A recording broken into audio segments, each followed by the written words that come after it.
الحمد لله نحمده ونستعينه ونستغفره ونعوذ بالله من شرور أنفسنا ومن سيئات أعمالنا من يهده الله فلا مضل له ومن يضلله فلا هادي له أشهد أن لا إله إلا الله وحده لا شريك له وأشهد أن محمدا عبده ورسوله يا أيها الذين آمنوا اتقوا الله حق تقاته ولا تموتن إلا وأنتم مسلمون يا أيها الناس اتقوا ربكم الذي خلقكم من نفس واحدة وخلق منها زوجها وبث منهما رجالا كثيرا ونساء واتقوا الله الذي تساءلون به والأرحام إن الله كان عليكم رقيبا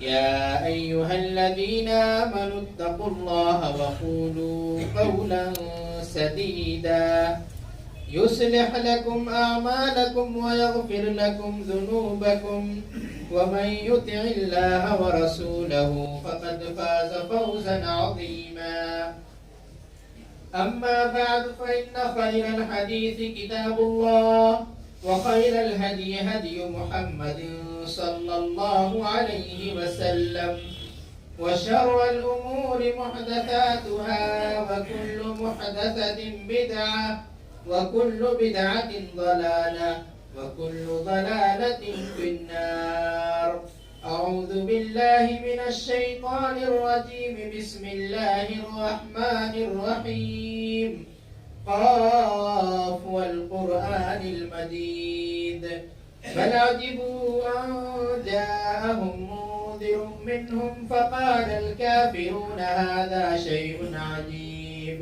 أئذا متنا وكنا ترابا ذلك رجع بعيد قد علمنا ما تنقص الأرض منهم وعندنا كتاب حفيظ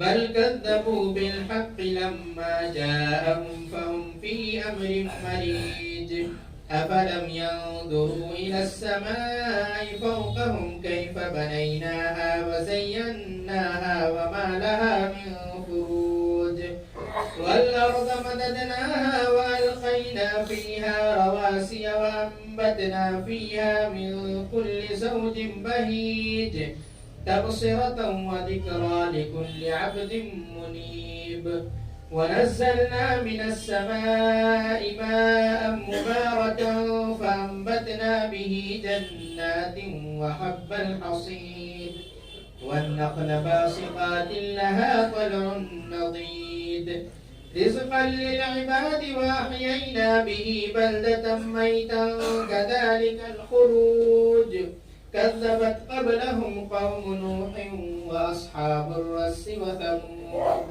وعاد وفرعون وإخوان لوط وأصحاب الأيكة وقوم تبع كل كذب الرسل فحق وعيد أفعينا بالخلق الأول بل هم في لبس من خلق جديد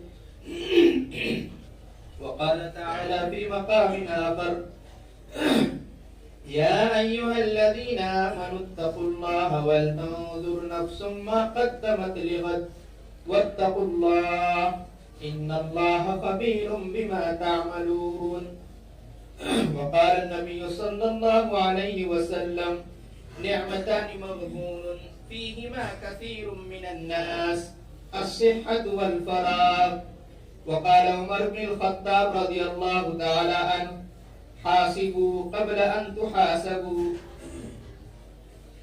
تمام قسم کی تعریفات توصیفات بڑائی کبریائی حمد و ثنا مدح و ستائش اس وحدہ لا شریک خالق کائنات مالک ارض و سما کے لیے ہے جس نے ہم تمام انسانوں کو پیدا فرمایا اور امت محمدیہ میں پیدا فرما کر بہت بڑا احسان و کرم فرمایا درود و سلام ہو من جملہ تمام انبیاء کرام علیہ الصلوۃ والتسلیم پر، بالخصوص آخری نبی جناب محمد رسول اللہ صلی اللہ علیہ وسلم پر، اللہم صلی و بارک وسلم۔ حاضرین، میں اپنی بات کا آغاز وہیں سے کرنا چاہتا ہوں جو خطبہ مسنونہ کے بعد جو آیت کریمہ پڑھی گئی ہے۔ سورہ حشر کی وہ آیت ہے، یا ایھا الذین آمنوا اتقوا اللہ، اے ایمان والو اللہ سے ڈرو،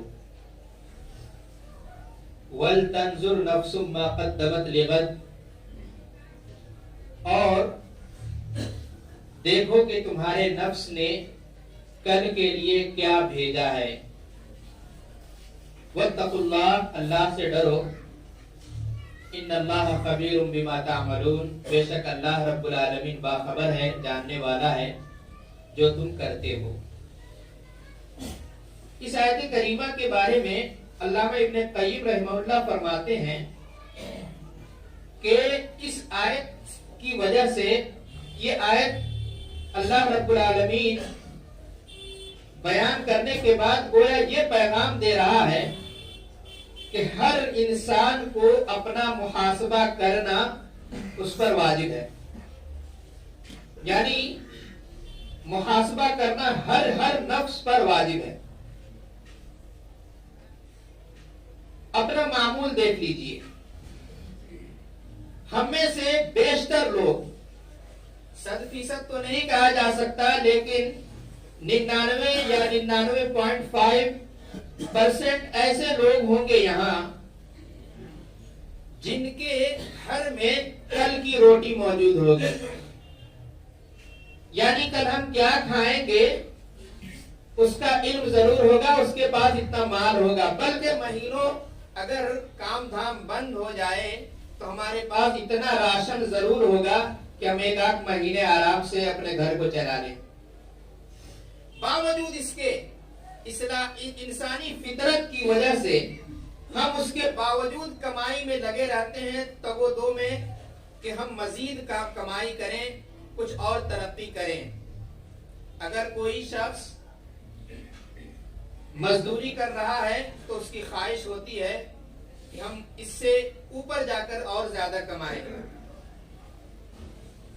لیکن اس کے باوجود کما رہے ہیں، بلکہ اور پیمانے دیکھا جائے تو آج فکر کے ساتھ ساتھ کل کی اپنی فکر نہیں بلکہ اپنی اولاد فکر میں لگے رہے ہیں۔ یہ انسانی طرح ہونا بھی چاہیے، اس سے منع نہیں کیا جاتا، لیکن اس ساتھ مسئلہ یہ ہے کہ اللہ رب العالمین آج پیغام دے رہا ہے کہ یہ اپنا محاسبہ کرو کہ تم نے اپنے کل کے لیے جو حقیقی کل ہے، یہ ہمارا 30 40 50 60 سال زندگی ہے، جو ہمیشہ زندگی ہے، اس کے لیے ہم نے کیا کمایا ہے یا اس کے لیے ہمیں کیا کمانا چاہیے، اس کی فکر ہونی چاہیے۔ اگر وہ فکر نہیں ہے تو پھر ہم خسارے میں گر گئے۔ ہم یہاں فکر میں یعنی اولاد فکر میں یا اور کل پرسوں اور ایک سال فکر میں لگے ہیں۔ اسے سمجھنا آسان ہے کہ محاسبہ کہتے ہیں حساب لینے کو، اور محاسبہ نفس کو اگر کہا جائے تو محاسبہ نفس کا معنی ہوا کہ اپنے نفس کا حساب لینا۔ اب نفس کو سمجھنا بھی بہت ضروری ہے کہ نفس کیا چیز ہے آخر۔ تو قرآن کریم میں نفس کی 3 قسمیں بیان کی ہیں۔ ایک نفس امارہ، 13ویں پارے کا آغاز بھی یہیں سے ہوتا ہے، وما ابرئ نفسی ان النفس لامارۃ بالسوء، کہ میں اپنے نفس سے بری نہیں ہوتا، کیونکہ یہ نفس جو ہے وہ برائی کی طرف ابھارتی ہے، نفس برائی کی طرف ابھارنے والا ہے۔ تو ایک قسم یہ ہے نفس کی قسم کہ وہ برائی کی طرف ابھارے، جسے ہم نفس امارہ کہتے ہیں، اور یہ سب سے خطرناک نفس ہے۔ عام طور پر انسانوں کے اندر جو پائی جاتی ہے یہی بیماری ہے، کیونکہ جب برائی پر ابھارتا ہے یہ نفس